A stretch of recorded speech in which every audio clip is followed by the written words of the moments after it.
किसान तरक्की कर रहा है।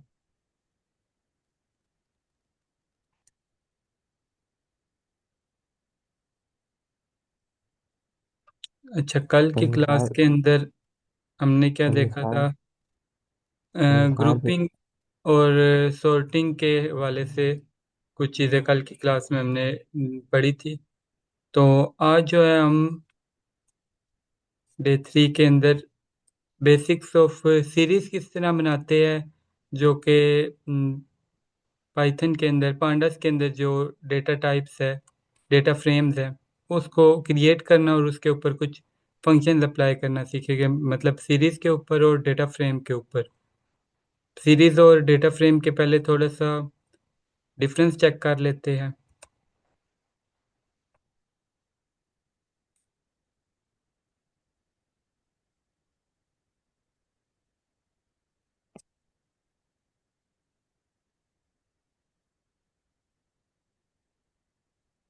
अच्छा, तो सबसे पहले सीरीज को क्रिएट करने के मेथड है। सीरीज होता है क्या? सीरीज यूं समझो कि जो जिस तरह एक्सेल के अंदर सिर्फ अगर एक कॉलम हो ना,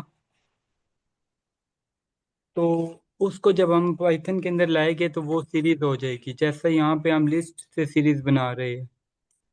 लिस्ट क्या होता है? लिस्ट जब भी हम कभी भी किसी भी कोड के अंदर जब हम पाइथन के अंदर ये ब्रैकेट का इस्तेमाल करेंगे ना, स्क्वायर ब्रैकेट का, तो वो लिस्ट होगी। अगर डबल स्क्वायर ब्रैकेट का इस्तेमाल हो रहा है तो वो लिस्ट ऑफ लिस्ट होगी।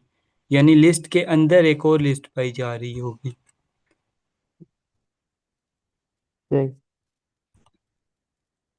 तो मतलब जिस तरह यहाँ बाज़ औक़ात हमने कल भी लास्ट क्लासेस में भी इस्तेमाल किया था लिस्ट ऑफ लिस्ट को, यानी डबल हम्म, ब्रैकेट का इस्तेमाल करके। तो ये पाइथन की अपनी लिस्ट और टपल और सेट और एक और होता है डिक्शनरी, ये चार तरह के डाटा कलेक्शंस होते हैं पाइथन के अंदर। तो उसको यूज़ करते हुए भी हम सीरीज बनाएंगे। ऊपर हमने सबसे पहले पांडास लाइब्रेरी को इंपोर्ट कर लिया और उसके बाद पी डी पांडास को यूज़ करते हुए अब उसके ऊपर एक फंक्शन सीरीज का लगाया और उसके अंदर हमने लिस्ट दे दी। इसी तरह हम यहाँ पे एक और वेरिएबल बना के भी काम कर सकते हैं, यानी वेरिएबल के अंदर एक लिस्ट डाल ली और यहाँ पे उस वेरिएबल को लिख दिया, तो यूं भी हमारी सीरीज बन सकती है। इन दोनों लिस्ट को ऐड करके क्या आंसर आएगा? वैसे लिस्ट दोनों ऐड हो सकती हैं। लिस्ट ऐड भी हो जाती है। मिसाल के तौर पे यहाँ पे हम लिस्ट माई लिस्ट 2 के नाम से एक लिस्ट बना लेते हैं। ये तो खैर ऐड नहीं होगी क्योंकि वो स्ट्रिंग डेटा टाइप के अंदर आ गई है। हम्म, अच्छा, ऐड होने के लिए भी फिर उसकी कुछ चीज़ होती है, बराबर होनी चाहिए लिस्ट। या एक हम ऐसा करते हैं कि एक लिस्ट बड़ी कर लेते हैं और दूसरी को छोटा रहने देते हैं। यहाँ पे लिस्ट ऐड करने की बात करते कि सीरीज को ऐड करने की बात करते? लिस्ट को ऐड करने के बारे में तो बात चलो कर पहले रहा हूँ। लिस्ट को ऐड करते हैं ना। एडिंग टू लिस्ट, तो my list 1 plus my list 2, और इधर L3 के अंदर इसको स्टोर करवा लेते हैं। और फिर L3 को जब डिस्प्ले करते हैं तो रिजल्ट उसका चेक करते हैं। L3, तो हमारी लिस्ट ऐड नहीं हुई बल्कि कॉन्केट हो गई है। जहाँ से जो पहली लिस्ट जहाँ पे ख़त्म हो रही थी ना, हम्म, उसी वहीं के से दूसरे आगे शुरू दूसरी हुई। को ऐड कर दी है। हम्म, यानी इसको कॉन्केट कहते हैं कि उसको जोड़ दे, इन दोनों लिस्ट को जोड़ के तो तीसरी लिस्ट बना दी गई है। सही है।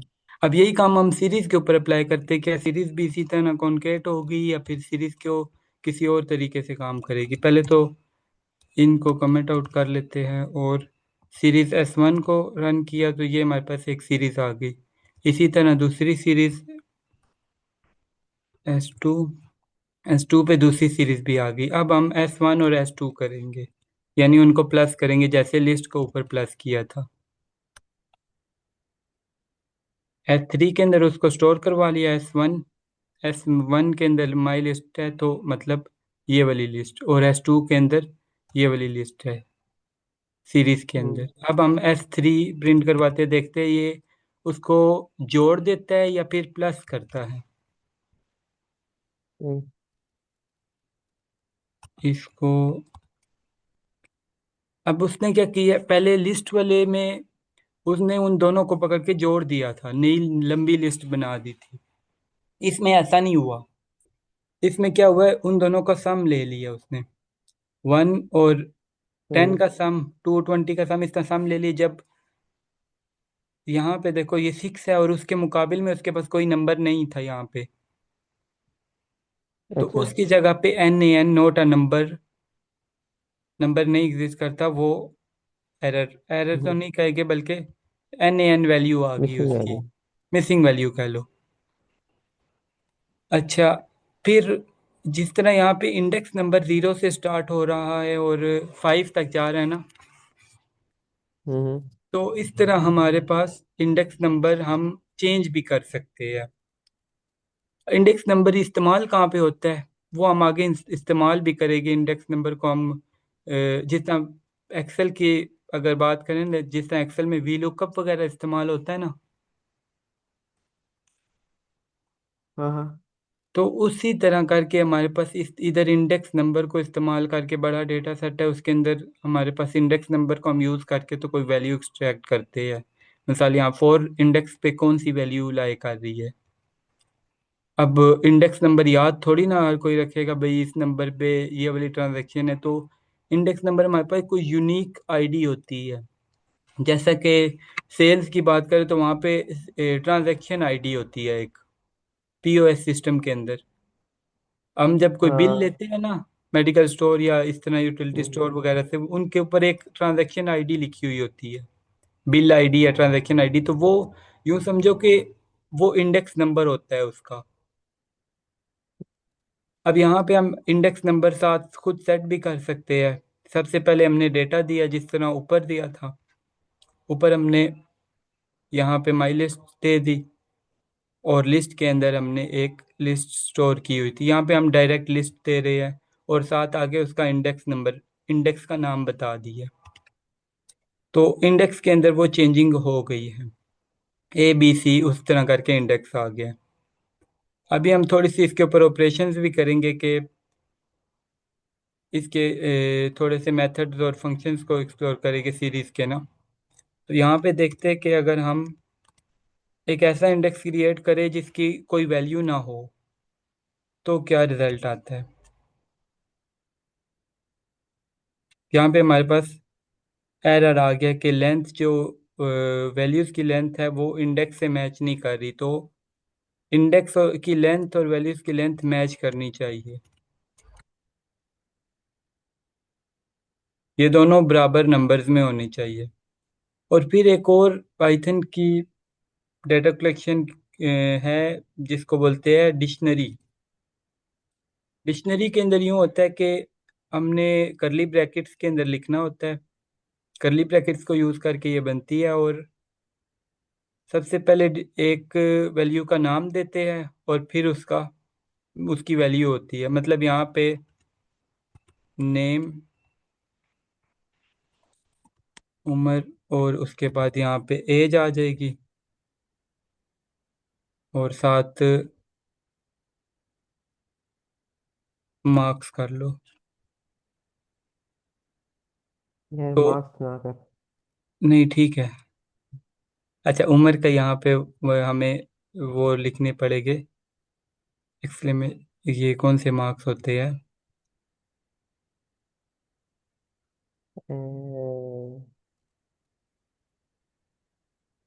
सेमीकोलन। सेमी कॉलन नहीं बोलते यार इसको, हम प्रोग्रामिंग कर रहे हैं और ये नहीं पता। कोटेशन मार्क्स बोलते हैं इसको भाई, सिंगल। कोटेशन मार्क्स है। हाँ, सिंगल यूज करो या डबल यूज करो वो मैटर नहीं करता इसमें ना। अब ये देखो यहाँ पे नेम आ गया, एज आ गई। अब ये नेम एज और मार्क्स जो आ रहे हैं ये इंडेक्स के अंदर आ रहे हैं। सही है। अब यहाँ पे हम एक की जगह 2-3 नाम भी यूज कर सकते हैं। अगर हम यहाँ पे लिस्ट यूज़ करें। लिस्ट बताया था, बड़ी जो ब्रैकेट होती है स्क्वायर ब्रैकेट, वो लिस्ट के लिए हाँ यूज़ हाँ। होती है। तो इस तरह करके हम, ये अब थोड़ी गलती हुई है तो ये इसके को पायलट ने, गिटहब के को पायलट ने बता दिया कि ये गलती है यहाँ पे। ये जो ये जो कोटेशन हाँ। मार्क था ये ब्रैकेट के अंदर आना चाहिए था।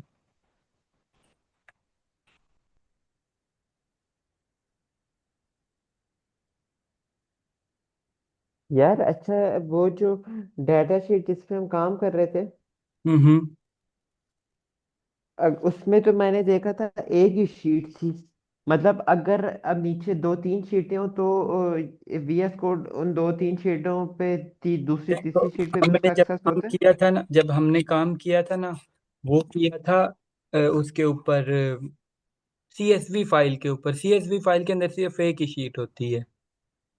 एक्सेल की फाइल को जब देखेंगे ना, तो फिर हम देखें कि यार अगर हम दो तीन शीट्स रखते हैं एक्सेल की फाइल के अंदर, तो वो किस तरह रिस्पॉन्स करता है इधर। सीएसवी के अंदर तो शीट ही एक होती है, तो वो उसका मसला नहीं है। सीएसवी के अंदर तो दो शीटें भी हो सकती हैं। नहीं, सीएसवी के अंदर एक ही शीट होती है। अच्छा। अच्छा, अब इसके ऊपर थोड़े से बेसिक से ऑपरेशन लगा के चेक करते हैं, जो कि हमने एक आधा ऊपर किया भी है। एक्स एलिमेंट को किस तरह एक्सेस करते हैं, जो पहले बात की थी ना, कि हम इसके हम्म। अंदर से कोई भी वैल्यूज एक्सट्रैक्ट कर सकते हैं। यहाँ पे हमारी S2 कौन सी है, S2 ये बनी थी। हम्म। अच्छा, यहाँ पे जब हमने इंडेक्स नंबर को यूज़ किया और इंडेक्स नंबर बी के ऊपर चेक करते हैं, तो हमारे पास ये वैल्यू आ गई, बी इंडेक्स के ऊपर कौन सी वैल्यू लाई कर रही है। इसी तरह हम 0 1 2 के हिसाब से भी चेक कर सकते हैं कि अगर टू इंडेक्स के ऊपर कौन सी वैल्यू पड़ी है, तो यहाँ पे ज़ीरो, ये इंडेक्स का नेम हो गया, लेबलिंग जो हमने लेबलिंग की हुई है। और अगर वैसे इंडेक्स नंबर के हिसाब से चेक करें, तो ये 0 1 और 2, इधर देखें 0 1 और 2, 2 पे ये लाई कर रही है 30 वैल्यू। तो ये हमारे पास रिजल्ट उसका आ गया। तो हमने जब भी कोई वैल्यू निकालनी होगी ना इंडेक्स नंबर को यूज़ करते हुए, या इंडेक्स के जो हमने लेबल लगाया होगा, आर्टिकल नंबर है मिसाल के तौर पे, उस कॉलम को हमने इंडेक्स नंबर रख दी है। तो हमने अगर किसी खास आर्टिकल नंबर की वैल्यू एक्सट्रैक्ट करनी है, तो वो हमारे पास इस तरह निकल आएंगी, बशर्ते कि आर्टिकल नंबर यूनिक होना चाहिए। अच्छा, हम जिस तरह ऊपर हमने दो सीरीज को प्लस किया था ना, इसी तरह हम सीरीज को के साथ कोई खास वैल्यू मल्टीप्लाई भी करा सकते हैं। मल्टीप्लाई, डिवाइड या कोई भी ऑपरेशन करवानी हो तो वो भी सीरीज के साथ डायरेक्ट हो जाती है। मतलब यहाँ पे 10 20 30 40 50 था, तो हर एक एलिमेंट के साथ 2 को मल्टीप्लाई करवाती है। मिसाल के तौर पर ये है मार्क्स है, फ़र्ज़ कर लो कि ये स्टूडेंट के मार्क्स है, और टीचर चाह रहा है कि यार सब स्टूडेंट को ना 5 नंबर मेरी तरफ से फालतू मिल जाए। तो जो असल वैल्यू थी उसके अंदर, सब के अंदर 5 5 ऐड हो गया। सही है।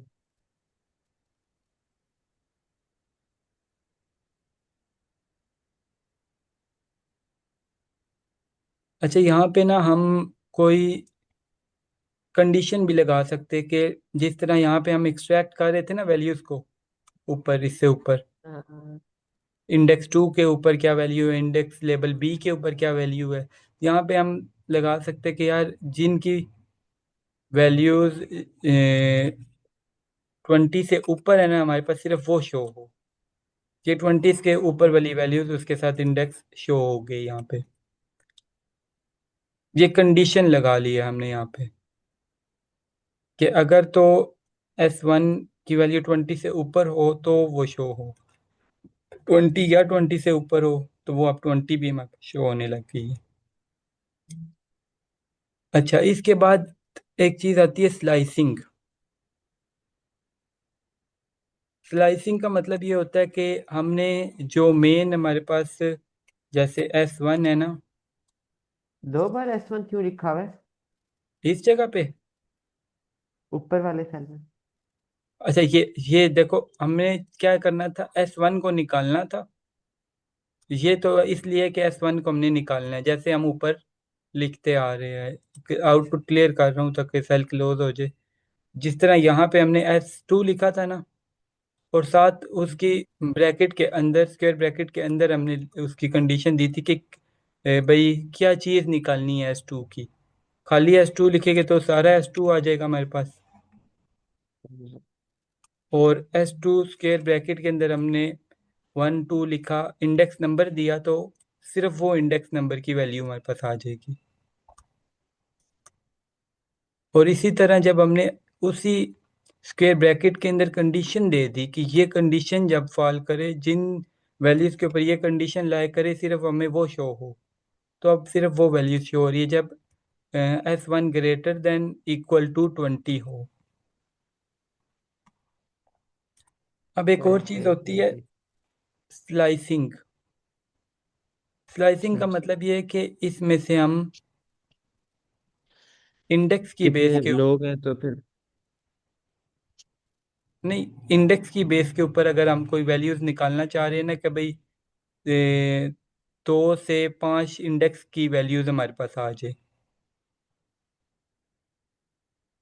बल्कि इससे पहले कॉनकेट फंक्शन को पढ़ते हैं, ताकि थोड़ा ना हम एक थोड़ी लंबी स्ट्रिंग, ये एक ना, पहले हम थोड़ी सी ना जो सीरीज है ना उसको थोड़ा सा लंबा बनाएंगे। S1 किधर है, ये S1 है, ये भी छोटी सी है और ये भी छोटी सी है, तो इनको थोड़ा सा हम S1 और S2 को प्लस करके ना, कॉनकेट करके, जिस तरह यहाँ पे कॉनकेट का मतलब है जोड़ना, जिस तरह यहाँ पे लिस्ट जुड़ गई थी ना आपस में। हाँ हाँ हाँ, सम करने पे। हाँ, ये लिस्ट जुड़ गई थी, तो सम करने पे, प्लस करने पे, तो इसी तरह हम उसको सीरीज को जोड़ना सीखेंगे कि सीरीज को किस तरह जोड़ते हैं। सीरीज मतलब हमारे पास दो अगर टेबल है ना, हमने जो CSV फाइल से इंपोर्ट किए सेल्स का डेटा है, और दो डेटा सेट है, हम्म। उसको हमने जोड़ना है एक दूसरे के साथ। खैर ये तो डेटा फ्रेम नहीं है, सीरीज है, इसके अंदर सिर्फ एक ही कॉलम होता है। लेकिन डेटा फ्रेम के अंदर भी DF, जो जिस तरह हमने कल परसों पिछली क्लासेस में इंपोर्ट किया था CSV फाइल से, तो उसको भी हम यही कॉनकेट का फंक्शन लगा सकते हैं।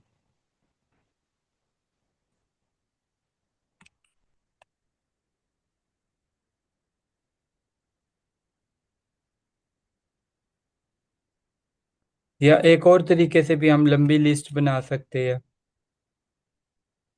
लंबी स्ट्रिंग बना सकते हैं।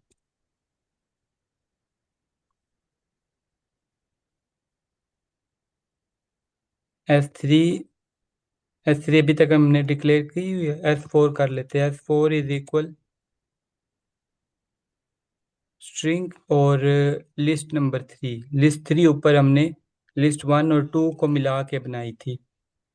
एरर क्यों आ रहा है स्ट्रिंग का S? अच्छा, ये यहाँ पे स्मॉल और कैपिटल लेटर भी मैटर करते हैं, तो उसको भी देख के चलना है। अगर S छोटा लिख दिया तो वो गलत आएगा। स्ट्रिंग नहीं, सीरीज बनानी थी, स्ट्रिंग क्यों लिख दिया है।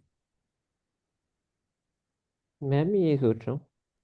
हाँ, अब यहाँ पे हमने सीरीज बना ली L3 को यूज करते हुए। L3 किस तरह बना था, सम करके। हाँ, उन दोनों को कॉन्केट करके जोड़ के, लिस्ट 1 और लिस्ट 2 हाँ। को जोड़ के हमने L3 बनाया था। अब ये हमारे पास आ गई है, उसका वाह। नई सीरीज आ गई है। 10 से 50 तक एक लिस्ट थी, और 1 से 6 तक दूसरी थी। अब ये यहाँ पे डाटा हम फ्रेमिंग कह सकते हैं। क्या चीज, इसको डाटा फ्रेमिंग कह सकते हैं। डेटा फ्रेम, डेटा फ्रेम वाला हाँ। टॉपिक अलग है ना, इसको अच्छा भी अच्छा, सही सही यूं सही। समझो कि डेटा फ्रेम के अंदर जिस तरह एक्सेल की शीट होती है ना, 2D हाँ हाँ, के कॉलम भी होते हैं, रोज भी होती है, इसके अंदर सिर्फ एक सही ही सही। रो आपको शो होगी, कॉलम एक ही कॉलम आपको शो होगा। रोज रोज तो मतलब इस तरह देखे तो डिफरेंट वैल्यूज होगी, लेकिन दूसरा कॉलम इधर नहीं शो हो सकता सीरीज के अंदर। सही सही सही सही। तो अब ये बेसिक चीजें इसलिए पढ़ रहे ताकि कल को हमें जब बड़े डेटा सेट के साथ भी काम करना पड़े ना, कि अगर दो को हमने कॉन्केट करना है तो वो किस तरह करना है, और उसके अलावा कोई और ऑपरेशन परफॉर्म करनी है तो वो किस तरह होगी। सही। कॉन्केट वाला भी करते हैं ना, एस ओ वन के साथ कॉन्केट करते हैं।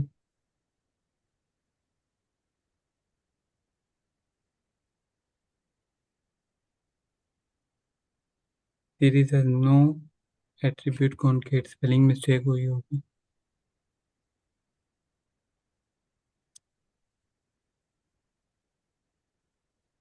तो ये एरर आ रहा है, इसको यहाँ पे ना हम इसको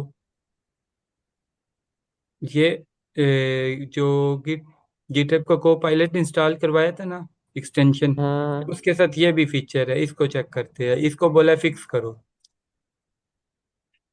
बल्कि फिक्स के अलावा एक और भी, फिक्स के अंदर हमें एक्सप्लेन करना पड़ता है। अगर एक्सप्लेन भी नहीं ना करना चाह रहे, जस्ट हम कोड को हम्म। सिलेक्ट करेंगे और उसको बोले कि एक्सप्लेन करो, तो ये यहाँ पे उस कोड को एक्सप्लेन कर देगा कि क्या कुछ आपने इसके अंदर किया हुआ है। अच्छा, गलती क्या की है हमने, यहाँ पे कॉन्केट के लिए हमें, कॉन्केट जो है वो फंक्शन है, मेथड नहीं है। अब फंक्शन और मेथड को भी आगे जाके देखते हैं इनमें फ़र्क क्या है। यहाँ पे हमने S1 के ऊपर कॉन्केट लगाया हुआ था, जबकि हमें इस तरह इस पैटर्न को फॉलो करना था, पीडी को फॉलो करना तो सही है। पीडी को फॉलो करना था। अब बाज़ औक़ात पीडी को फॉलो करना होता है, बाज़ औक़ात खाली उसके ऊपर लग जाता है, मतलब सीरीज के ऊपर या डेटा फ्रेम के ऊपर डायरेक्ट लग जाता है। तो अगर तो मेथड हो ना तो वो डायरेक्ट लग जाता है, अगर तो फंक्शन हो तो ये हमें पीडी को, जो लाइब्रेरी यूज़ कर रहे हैं उसका नाम दे के तो आगे डिफाइन करना होता है। अब यहाँ पे रिजल्ट के अंदर आना चाहिए S1 और S4 को कॉन्केट किया हमने, तो ये देखो S1 यहाँ तक आ गया, और फिर S4 के अंदर 10 से लेकर 50 तक और 1 से लेकर 6 तक वैल्यूज आ गई। अब हम स्लाइसिंग देखेंगे कि इसके अंदर से हमने कोई एक पार्ट निकालना है, कि फर्ज करो इस वाले को अभी हम 1 मिनट रिमूव कर देते हैं। इस S4 के ऊपर हम काम करेंगे, 2 से लेकर, तो हमने 8 तक वैल्यूज को निकालना है यहाँ पे। वो किस तरह निकालेंगे, S4 और फिर साथ हम वही ब्रैकेट जो पहले यूज करते आ रहे हैं, स्क्वायर ब्रैकेट। मिसाल मिसाल के तौर पे यहाँ पे हमने 2 से लेकर तो निकालनी है, जिस तरह एक्सेल के अंदर करते हैं ना, ये कॉलन का यूज़ करते हैं रेंज देने के लिए, कि भाई 2 से लेकर कहाँ तक वैल्यूज निकालनी है, 7 तक निकालनी है। अब इसके अंदर 7 इंक्लूड नहीं होगा, जो आखिर पे वैल्यू दी है ना वो इंक्लूड नहीं होगी, पहले वाली इंक्लूड होगी। यहाँ 2, आखिर वाली क्यों नहीं होगी? बस ये रूल है ना इसका, आखिर वाली वैल्यू इसके अंदर इंक्लूड नहीं होगी। अच्छा अच्छा। जीरो से अगर इंडेक्सिंग, टू क्या से कुछ सेवन लिखा, 2 से 7 लिखा है तो सातवीं वैल्यू नहीं इंक्लूड होगी है? 7वीं नहीं होगी इसमें, 8वीं मतलब ये 2 वाली होगी, 7 वाली नहीं हम्म। होगी, 7 इंडेक्स वाली तो ये मतलब 6वीं तक होगी, सही थी। 6वीं तक होगी। देखा जाए तो ये वैल्यू 7वीं बनती है, यानी इंडेक्स 0 से स्टार्ट हो रहा है ना, तो हाँ ये तभी लग 6 रहा है। वाली 7 वैल्यू बन रही है। हाँ तभी लग रहा है। हाँ, उस हिसाब से देखा तो फिर ये 2 वाली इंक्लूड नहीं होगी, 2 पे तो ये लाई कर रही है। हाँ वही ना। खैर ये उसका पाइथन का अपना रूल है कि ये इंडेक्सिंग इसकी 0 से स्टार्ट होगी, और इसके अंदर 2 से, मतलब पहले वाली इंक्लूड करेगा, आखिरी वाली नहीं करेगा। हाँ, अगर तो हम दूसरी तरह करें ना, इसका कोई नाम दिया हो, मतलब 1 2 की जगह पे कोई, जिस हम्म तरह हमने ऊपर ABC लिखा था, तो उसके हम्म। अंदर वो भी इंक्लूड कर लेता है। ABC हमने किस जगह पे मार्किंग की थी, ये है शायद, हाँ।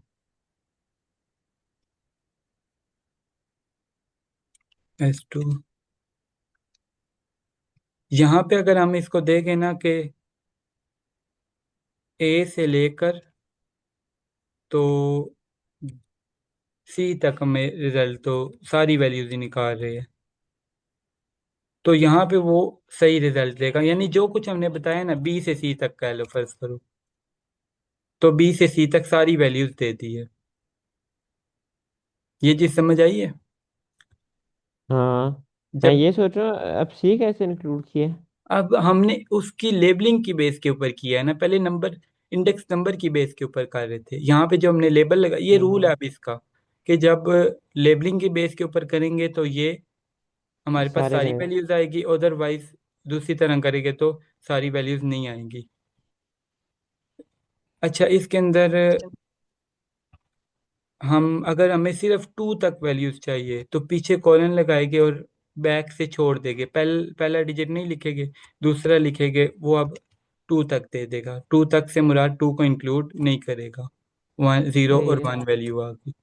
इसी तरह अगर 5 से बड़ी वैल्यू सारी चाहिए तो इस तरह आ जाएगी। 5 पहली वैल्यू हमेशा इंक्लूड होती है, पहली को इंक्लूड कर लिया और आखिर में जितनी जहाँ तक आ रही थी वो सारी वैल्यूज हमें शो करा दी। आखिरी वाली इंक्लूड करेगा या नहीं करेगा इसमें। आखिरी वाली तो करेगा ना। करेगा हाँ, करेगा करेगा। जब हमने छोड़ दिए, स्पेस छोड़ दी, तो आखिर पे जहाँ तक है वो सारी इंक्लूड कर लेगा। Okay okay. अच्छा, कॉनकेट जब हमने किया था ना, तब एक थोड़ा सा ना, एक नई चीज हमें शो हुई थी।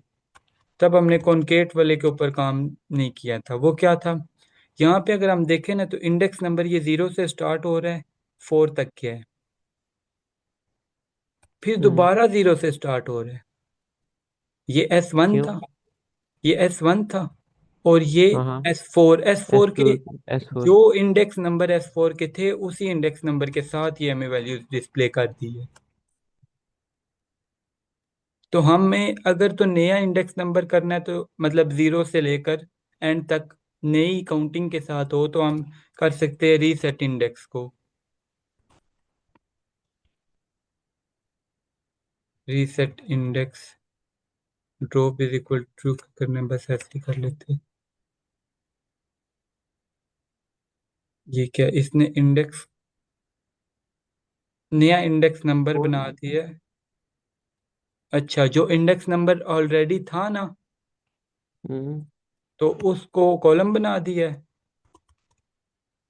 ड्रॉप इज इक्वल टू करते हैं फिर, सही, वो सही कोड दे रहा था कि ड्रॉप का मतलब है कि हमें जो पुराने इंडेक्स नंबर थे ना, उनको ख़त्म कर हम्म। दो, हमें सिर्फ नए इंडेक्स नंबर चाहिए। अच्छा, अगर ड्रॉप इज इक्वल टू नहीं करते तो क्या रिजल्ट हमारा, रिजल्ट की अगर हम टाइप चेक करें,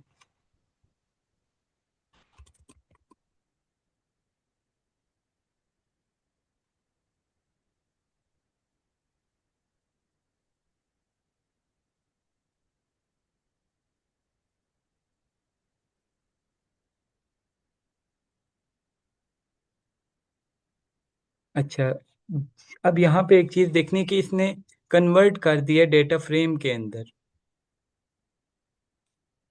ये, एक मिनट, दोबारा दिखा तो, टाइप वाला पहले फंक्शन हमने पढ़ा नहीं है। रिजल्ट को जब हमने चेक किया है तो अब ये देखो, यहाँ पे हमारे पास दो कॉलम शो हो रही है, जबकि हमने पहले पढ़ा है कि सीरीज के अंदर तो सिर्फ एक ही कॉलम होता है।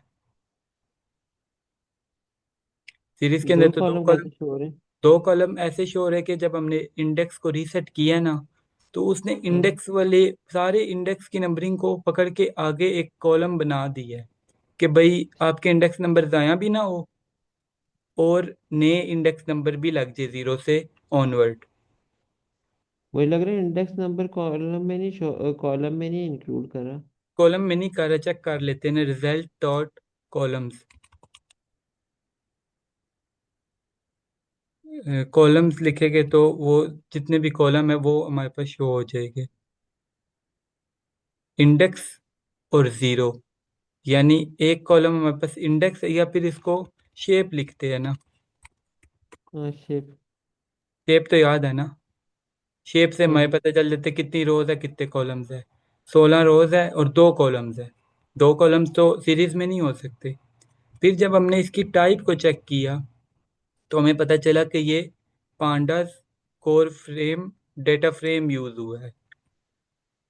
अच्छा, ये अब हम डाटा फ्रेमिंग में एंटर हो गए नहीं? डेटा फ्रेम के अंदर इंटर हो गए, जो कि हम नेक्स्ट वीडियो के अंदर डिस्कस करेंगे डेटा फ्रेम बनता किस तरह और उसके ऊपर क्या क्या ऑपरेशंस लगती है। अभी के लिए डेटा फ्रेम को हम कमेंट कर देते हैं। और दूसरी, अभी हम रीसेट इंडेक्स के अंदर ड्रॉप को ट्रू करके चेक करते हैं क्या फिर भी हमारे पास रिजल्ट डेटा फ्रेम तो नहीं आता। जब हमने इसको इंडेक्स को ड्रॉप कर दिया और रिजल्ट को चेक किया, रिजल्ट मीन्स के जो नया वेरिएबल बना है कॉन्केट करने के बाद, तो देखो ये हमारे पास सिर्फ एक ही कॉलम शो हो रहा है हमारे पास यहाँ पे, और साथ नई इंडेक्सिंग शो हो गई है। तो जब इस रिजल्ट की टाइप चेक की हमने तो पता चला कि ये सीरीज ही है, डेटा फ्रेम के अंदर ये नहीं लेके गया। अभी तक कोई क्वेश्चन हो तो पूछ लो। ये आखिरी बात समझ नहीं आई है मुझे। ये आखिरी बात नहीं समझ आई, जब हमने ड्रॉप को ट्रू कर दिया ना कि भाई जो पुराने इंडेक्स थे हाँ उनको हाँ ड्रॉप कर दो, हाँ हाँ हाँ, हाँ। और उसके बाद जब इस सेल को रन किया तो पता चला कि हमारे पास नया कॉलम कोई भी नहीं बना। क्यों? नया कॉलम नहीं बना क्योंकि पुराने इंडेक्स जो थे ना वो हमने ड्रॉप कर हाँ, दिए।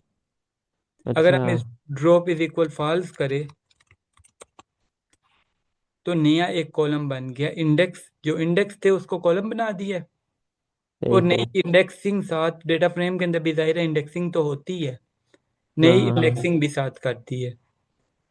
और यहीं पे अगर हमने, और साथ ही अगर हम एक और चीज़ चेक करें, रिजल्ट की टाइप चेक करें, तो ये हमारे पास डेटा फ्रेम के अंदर कन्वर्ट हो गया। सही। और अगर हम इसको इंडेक्स को फॉल्स कर देते हैं और ट्रू कर देते हैं कि जो इंडेक्स है वो ड्रॉप हो जाए, तो ये सीरीज ही रहा है। अच्छा। और उससे पहले भी ये रिजल्ट, उससे पहले भी जो था ना, अगर हम ये इंडेक्स जो पहले इंडेक्सिंग हुई हुई थी हम्म। अगर उस तरह चेक करें तब भी ये सीरीज ही है। मतलब इंडेक्स मिक्स हुए हुए थे। पहली सीरीज के कॉनकेट के फंक्शन को अभी तो हम डिस्कस कर रहे हैं ना बेसिकल, हाँ हाँ हाँ 0 से 4 तक और 0 से लेकर 10 तक। तो जब हम तो इसकी जब हमने टाइप चेक की टाइप कौन सी है, तो हमारे पास सीरीज ही आ रहा है। और उसके बाद जब इंडेक्स को रीसेट कर दिया और ड्रॉप नहीं किया,